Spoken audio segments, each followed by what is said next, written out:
Military news: China joins Russia in Syria, shaping new anti-terrorist alliance. The United States has failed to fulfill its commitments in accordance with the Russia-United States agreement on the cessation of hostilities in Syria. Syrian government forces said they were pulling out of the agreement in view of multiple violations by the rebels the United States was responsible for. On September, the United States-led coalition delivered airstrikes against Syrian government forces near the eastern city of Deir ez-Zor in gross violation of the deal. The failure to keep its side of the bargain has put into question the credibility of the United States and raised the issue of America's future role in the post-conflict peace building. With Turkey, a United States NATO ally, paddling its own canoe and US-supported rebels hurling insults at American special operators, the clout of the United States in Syria seems to be far from being overwhelming. With its credibility greatly damaged, America can hardly be viewed as a reliable partner anymore. The United States is certainly not the only major player in the field. With the government of Bashar Assad firmly in power, the post-war settlement is no longer seen as a pipe dream, but Washington will hardly be the one to call all the shots. In a major policy shift, China has launched the pivot to the Middle East aimed at increasing its involvement in the region by providing military training and humanitarian aid in Syria. In April, China appointed a special envoy to Damascus in order to work toward a peaceful resolution to the conflict. Before the assignment, Chinese envoy Xie Oyan had praised Russia's military role in the war, and said the international community should work harder together to defeat terrorism in the region.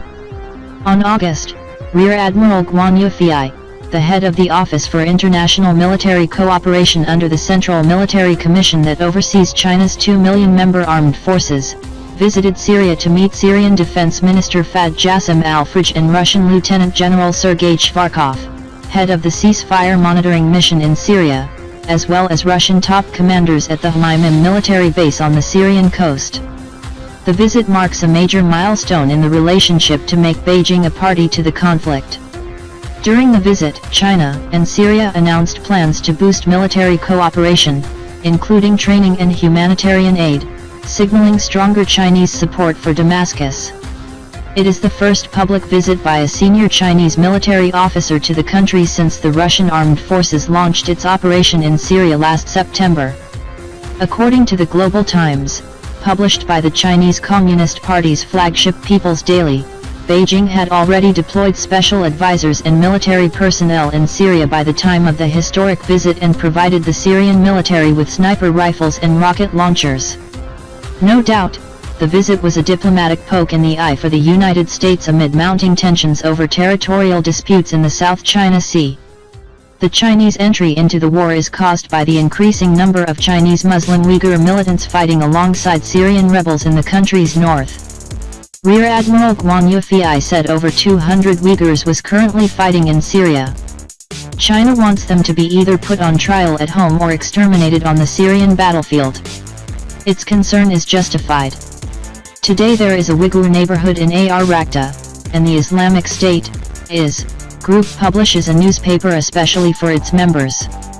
Besides, geostrategic stability in the Middle East important for the implementation of the Chinese One Belt, One Road strategy aimed at facilitating Eurasian economic connectivity through the development of a web of infrastructure and trade routes linking China with South Asia, Central Asia, the Middle East and Europe.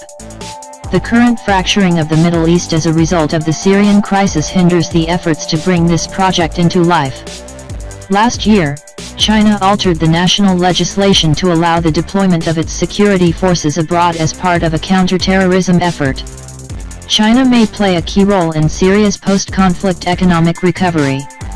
Despite the war, China National Petroleum Corporation still holds shares in two of Syria's largest oil producers, the Syrian Petroleum Company and Al Furat Petroleum Company, while Sinochem also holds substantial shares in various Syrian oil fields.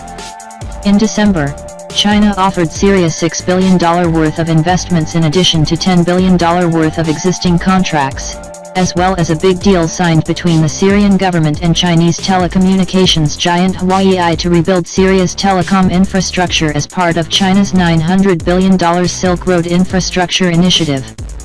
In March, Syrian President Bashar Assad said that Russia, Iran, and China will be given priority in the post-war reconstruction plans. China is not the only world power to boost the contacts with the Syria's government.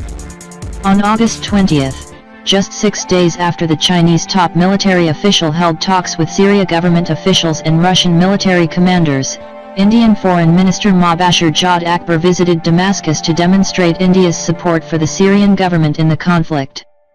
The two countries agreed to upgrade their security consultations. Syrian President Bashar al-Assad has invited India to play an active role in the reconstruction of the Syrian economy. It should be noted that the recent trilateral meeting of the presidents of Russia, Iran, and Azerbaijan has given a new impetus to the implementation of the North-South Transport Corridor project. Syria is located in the proximity of this corridor which, according to the plans, is to become a center for the integration of the vast region, including the Middle East, the Caucasus, Central Asia, Russia, and Northern Europe, with India joining the project. Russia, China, and India enjoy good working relations with Iran, a big regional power involved in the Syria's conflict. On a wider regional scale, the teaming up of the big countries does indicate how, at some point in future, a regional anti-terrorism entity or even a military bloc independent from the United States might emerge to counter the threat of terrorism. Publish in Strategic Culture. Org.